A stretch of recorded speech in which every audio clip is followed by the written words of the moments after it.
వచ్చాడయ్యో స్వామి నింగి సుక్కలతో గొడుగెత్తింది భూమి ఇచ్చాడయ్యో స్వామి కొత్త రెక్కల్ని మొలకెత్తించే హామీ వచ్చాడయ్యో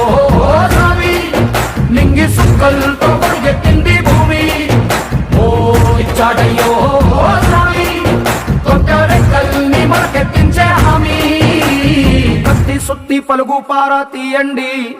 మన కష్టం సుక్కలు కుంకం బొట్టుగా పెట్టండి మన కష్టం సుక్కలు కుంకం బొట్టుగా పెట్టండి ఓ అన్నం పెట్టే పనిముట్లే మన దేవుళ్ళు మరి ఆయుధాల పూజలు చేద్దాం పట్టండి మరి ఆయుధాల పూజలు చేద్దాం